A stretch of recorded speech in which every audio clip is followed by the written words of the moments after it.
voz del obispo. Me alegra mucho estar una vez más en sus hogares a través de nuestra emisora católica Radio Veraguas. Ciertamente hay muchos temas para comentar, para meditar en esta ocasión. Primero que hoy es Viernes de Dolores. Hoy pues esta tradición nosotros no la debemos olvidar. El Viernes de Dolores podemos decir que en cierta forma ya iniciamos los ritos devocionales de la Semana Santa, porque hoy es la procesión del encuentro.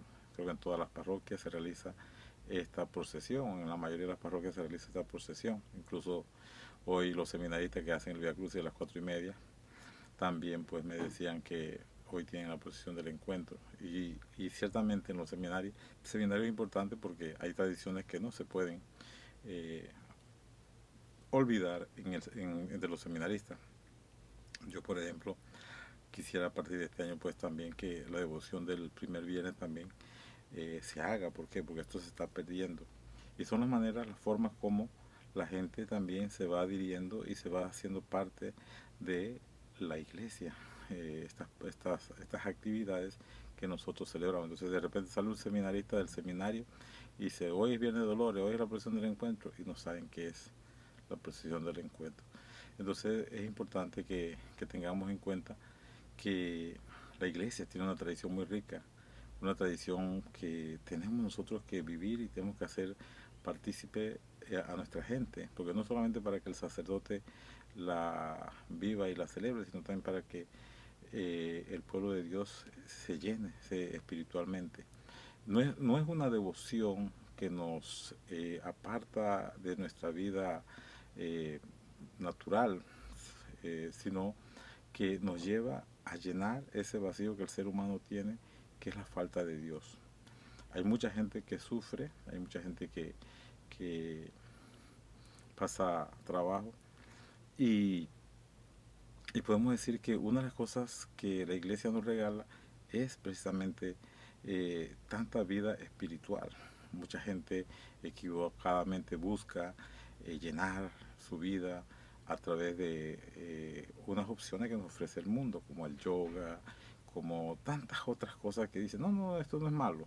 Pero es que nosotros tenemos la oración cristiana, la oración ante el Santísimo, las devociones cristianas, las devociones sanas, como es el Vía Crucis. Hoy prácticamente hoy es el penúltimo Vía Crucis, porque el otro Vía Crucis lo vamos a hacer el Viernes Santo.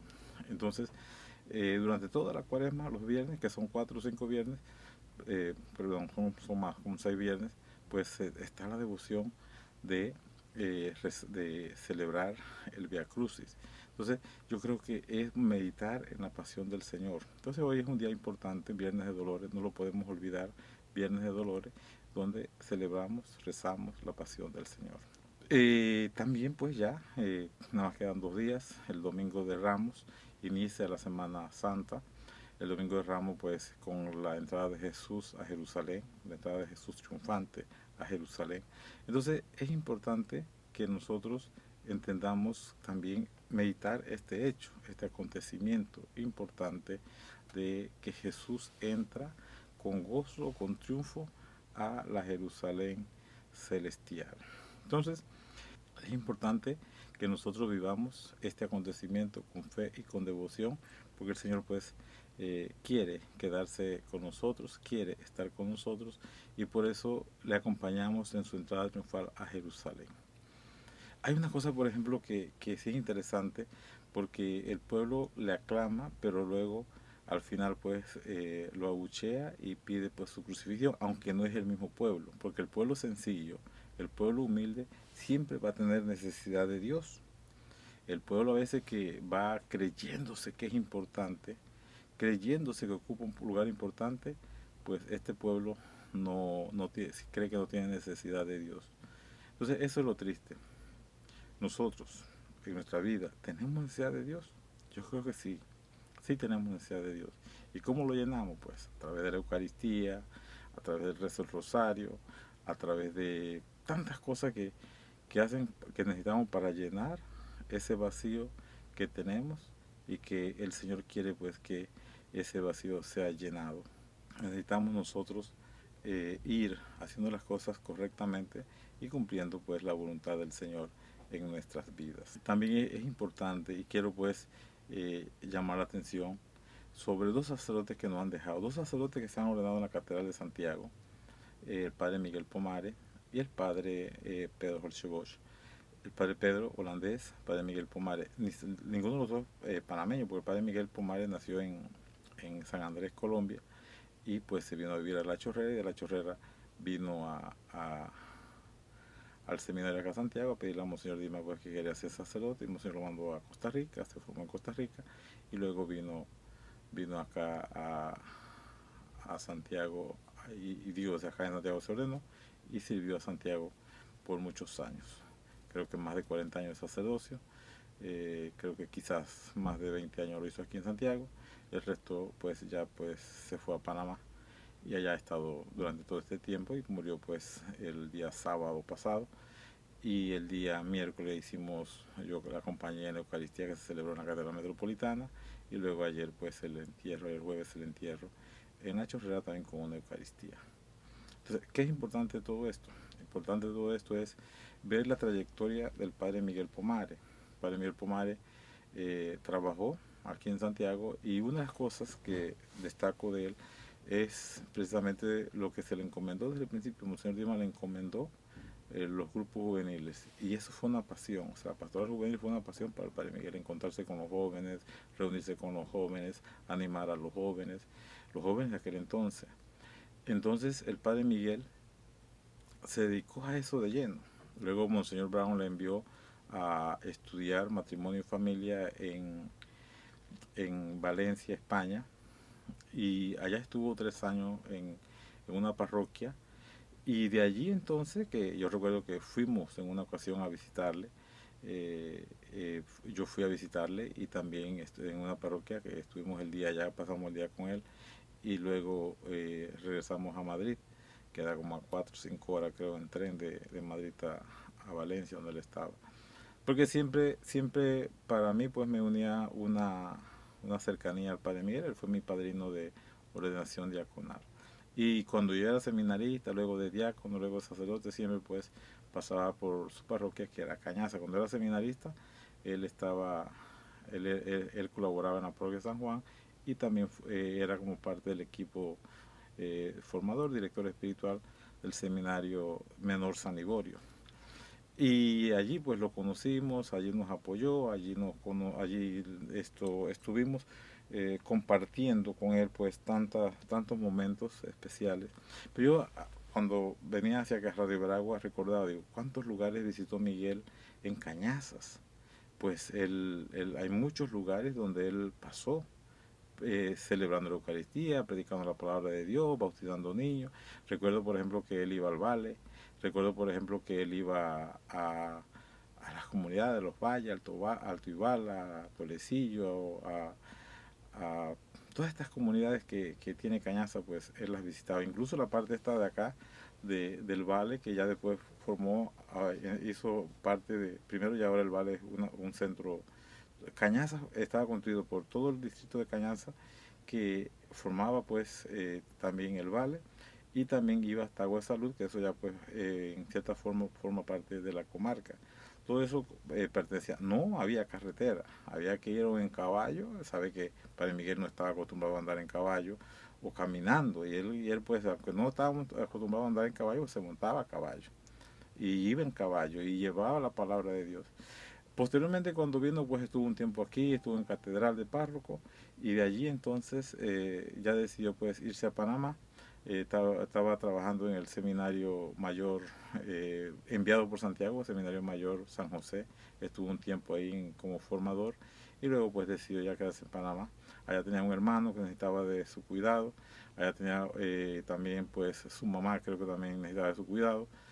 Y bueno, Miguel se quedó en Panamá trabajando, y allá entonces le encomendaron la pastoral familiar. Y a esos también, el mismo empeño, la misma dedicación que él le puso a la pastoral juvenil, se la puso también a la pastoral familiar. Y eso era su pasión, la pastoral familiar. Y yo recuerdo que hay encuentros internacionales de pastoral familiar o de familia, y él participaba en esos encuentros internacionales. Y venía a la conferencia, nos presentaba los proyectos, y yo creo que Miguel era un apasionado del trabajo en la iglesia, del trabajo pastoral. Y eso pues luego pues se enfermó, eso inició con el COVID, se enfermó, y bueno, ya el Señor se lo llevó el día sábado pasado, que se lo llevó pues al cielo. Yo me sentía muy comprometido a participar en el funeral de Miguel, porque Miguel fue de verdad para mí un gran hombre, una persona que siempre fue muy cercana, siempre fue un amigo, un hombre dispuesto. Murió a los 69 años, no murió tan envejecido, pero la enfermedad pues lo fue llevando a esta situación.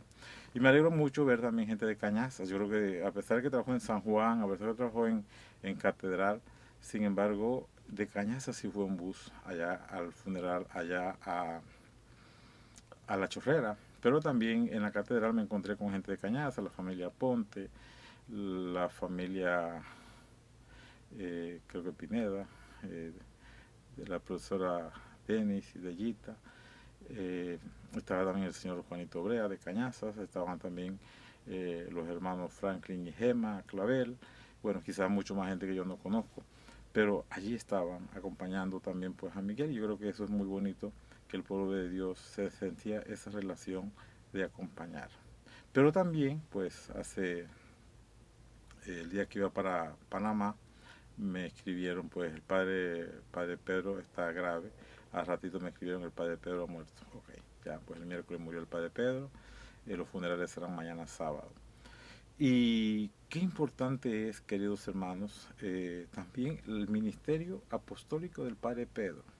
O sea, él llegó como un hermano a dirigir el colegio Jesús Nazareno, pues unos holandeses, 3 holandeses que son los que llegaron aquí a fundar dicha institución, pedido por el padre Juan José Cánova, si no me equivoco, que le pidió pues que llevaran adelante esta obra.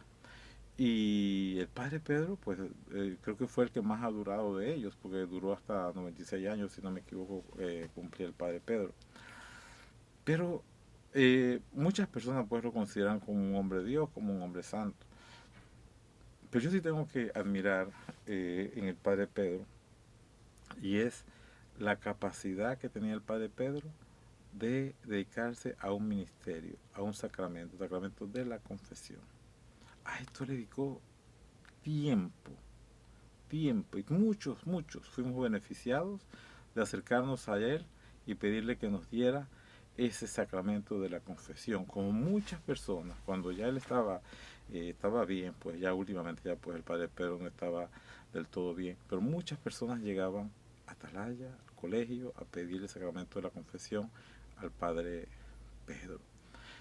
Entonces, como decía, el padre Miguel, un apasionado de la pastoral juvenil y de la eh, pastoral familiar, y el padre Pedro, un apostolado, un apasionado del sacramento de la penitencia y del sacramento de la Eucaristía, porque esa era su vida. Aun cuando él estaba muy mayor, y ya pues en los últimos meses, podemos decir, porque hasta los últimos meses, él iba a la parroquia para celebrar, no para celebrar la Eucaristía, sino para participar de la Eucaristía. Ese testimonio nos lo dio el Padre, de que 2 elementos o 2 sacramentos fundamentales en su vida, la Eucaristía, que a él no le importaba que fueran 4, que fueran 3, que fueran 2 los que iban a la Eucaristía cuando él iba a celebrar, pero él celebraba su Eucaristía. Y segundo, él no decía, me inoportuna, yo estoy ocupado, yo no puedo atenderlo porque estoy en mi hora de descanso, sino si llegaba alguien, necesitaba de él, con mucho gusto. Dejaba lo que estaba haciendo y le escuchaba y le daba pues un consejo, el sacramento de la penitencia. Entonces, qué bonito el poder decir, estos 2 sacerdotes pues hicieron lo que les correspondía, trabajaron en el reino y en la construcción del reino de Dios. ¿Por qué? Porque es que a pesar de que uno más joven, el otro mayor, pero los dos trabajaron eh, por construir el reino de Dios y se entregaron de lleno. Hay mucha gente que critica a la iglesia y critica a los sacerdotes y juzga a los sacerdotes. Pues yo creo que tenemos dos ejemplos de sacerdotes que hicieron las cosas bien, que trataron de hacer las cosas bien, que se esforzaron por hacer las cosas bien, que creyeron en el Señor, que esperaron en el Señor. Y eso pues tiene que a nosotros también animarnos en nuestro caminar, en nuestra vocación. Tenemos que vivir así, tenemos que ser apasionados, apasionados por llevar adelante la obra de Dios, la obra del Señor. De eso tenemos que aprender nosotros, de estos dos hombres que procuraron hacer las cosas lo mejor que pudieron, lo mejor que sintieron, lo mejor que ellos sabían que se les pedía en todo momento. Entonces, queridos hermanos, yo creo que hay que darle gracias a Dios por estas personas. Yo sé que hay muchas personas que están tristes, hay muchas personas que llorarán, hay muchas personas que sienten pues la pérdida de ambos sacerdotes, pero también darle gracias a Dios porque desde joven escucharon ese llamado del Señor, ven y sígueme. El padre Pedro, él ciertamente ven y sígueme a formar parte de una hermandad, de una fraternidad. Y el padre Miguel, pues ven y sígueme a formar parte del sacerdocio diocesano. Cuando luego llegó el padre Pedro aquí, yo recuerdo que yo era pequeño, cuando escuchaba un día, una noche, que la estaban ordenando al padre Pedro, aquí en la Catedral de Santiago, como señor Dimas. Entonces, como que vino, pues, el Señor le llamó y se dedicó de lleno a lo suyo, a confesar y a celebrar la Eucaristía. También escuchó esa voz, ven y sígueme. Y quiso ser un sacerdote coherente con su vida, un sacerdote pobre, un sacerdote humilde, un sacerdote sencillo, un sacerdote asequible, un sacerdote disponible, un sacerdote obediente, un sacerdote respetuoso, un sacerdote que de verdad procuró hacer siempre bien. Y lo mismo puedo decir también del Padre Miguel. Lo mismo puedo decir un sacerdote respetuoso, un sacerdote obediente, un sacerdote dócil, un sacerdote que se le encomienda la misión y dice con mucho gusto. Entonces, en su juventud, pues esos campos de cañaza fueron visitados por el Padre Miguel. Yo quiero que también a ellos los invito a hacer una oración por el Padre Miguel. Esas comunidades que visitó el Padre Miguel, casi todas las comunidades que él visitó y que recuerdan a esos delegados de la palabra que él formó, a esas personas que él invitó a que trabajaran en el reino de Dios como catequistas, como delegados. A todos ellos les invito a hacer una oración por el Padre Miguel para que el Señor lo acoja en su reino, porque sabemos que él procuró hacer el bien, al igual también a esas comunidades donde el Padre Pedro, yo recuerdo al Padre Pedro, cuando yo era seminarista, el Padre Pedro andaba en una motocicleta. Fue el primer sacerdote que yo vi en una motocicleta, el Padre Pedro. Y esa moto era que le conducía allá a Montijo. Y trabajó por 20 años en Montijo. Hoy pues en la tarde va a estar en Montijo un momento. Mañana pues va a estar en la noche, va a estar en Capilla Ardiente en el gimnasio del Colegio Jesús Nazareno. Y luego pues a las 10 será la Eucaristía. Entonces yo creo que sí es importante que nosotros entendamos esto. Qué bonito el ministerio sacerdotal, qué bonito el llamado del Señor y qué bonito pues que el Señor nos haya regalado a estos dos grandes hombres al servicio del pueblo de Dios. Por otro lado, también unido a esto, o sea, hoy por las redes sociales, hoy por los medios de comunicación, la gente habla mal de un sacerdote. Mire, yo soy obispo y yo, honestamente, si hay que tomar una decisión, hay que tomarla. Pero yo respeto a los sacerdotes. Y a mí no me verán difamando a un sacerdote, hablando mal de un sacerdote, no, porque son consagrados del Señor. Hay mucha gente que habla lo que no sabe y dice lo que no sabe. Mire, eso de verdad tenganle miedo, porque, porque no se pueden meter con el consagrado del Señor. Al sacerdote hay que respetarle. El Señor le ha dado una consagración especial. El Señor lo ha escogido y lo ha llamado. No se metan con un sacerdote. No se metan con un consagrado del Señor. No se metan con un ungido, con un llamado del Señor. Tenganle miedo a esto, respeten al sacerdote y enseñen a sus hijos a respetar a los sacerdotes. Eso es importante. Enseñen a sus hijos a respetar a los sacerdotes, a valorar a los sacerdotes, a sentir que en cualquier momento usted puede necesitar el sacerdote. Me decía, desde hace mucho tiempo lo escuché, una frase que con el sacerdote y el médico no hay que pelearse, porque en cualquier momento usted lo puede necesitar. Y es verdad, usted no sabe en qué momento usted necesita de un médico. Usted no sabe en qué momento usted va a necesitar que ese médico quizás le puede salvar la vida, o le puede salvar la vida a su padre, a su madre, a su hermano, a un ser querido, a su esposa, a su hijo. Entonces, no hablar mal de los médicos, no hablar mal de los sacerdotes, porque también en qué momento usted puede necesitar de ese sacerdote, de ese obispo, de ese cardenal, porque también aquí nosotros, gracias a Dios, también tenemos un cardenal. Entonces, tenemos nosotros que respetar también a los escogidos por el Señor. Eso es importante. Y por eso damos gracias a Dios por el Padre Pedro y por el Padre Miguel, que han cumplido una misión muy importante en esta diócesis de Santiago de Guerrero. Queridos hermanos, yo los invito pues a vivir santamente esta Pascua. El tiempo de Cuaresma ha sido un tiempo para confesarse, para recibir la Pascua del Señor limpios de corazón. Entonces, yo les invito pues a vivir santamente esta Semana Santa, a rezar por tanta gente que son indiferentes, a rezar por tanta gente que odia a la iglesia, a rezar por tanta gente que odia a los sacerdotes, a rezar por tanta gente que le hace daño a la iglesia. Vamos que esta Cuaresma de verdad sea una oración. Rezar por los enemigos de la iglesia, rezar por los enemigos de los sacerdotes, rezar por los enemigos de todos aquellos que se oponen a las cosas buenas que el Señor nos regala. Que el Señor les siga bendiciendo, que el Señor les siga acompañando en todo momento. Queridos hermanos, les doy la bendición. Yo no sé si el próximo viernes estaré con ustedes, porque el Viernes Santo pues tiene su rito. A las 3 de la tarde estaremos en la celebración de la palabra del Señor, que es la pasión, la muerte del Señor, la pasión del Señor. Entonces ya pues no creo que me dé chance de celebrarlo. Mi programa será pues directamente esa meditación del Viernes Santo. Así que les doy la bendición y espero pues que ustedes participen lo más que puedan en las celebraciones, que son muy lindas durante estos días de Semana Santa. Que el Señor esté con ustedes y que la bendición de Dios Todopoderoso, Padre, Hijo y Espíritu Santo, descienda sobre ustedes y les acompañe siempre. Hermanos, pues también después de la Semana Santa será a celebrar con gozo la Pascua del Señor. Ojalá pues que el primer viernes de Pascua nuevamente nos volvamos a encontrar. Que el Señor les bendiga, les acompañe y les invito pues a participar en los lugares donde hay celebración. Participen con respeto, con reverencia, porque las cosas de Dios hay que respetarlas, hay que cuidarlas y hay que trabajar juntos para la construcción del reino de Dios. Que el Señor les siga bendiciendo y será pues hasta dentro de 15 días, si Dios lo permite.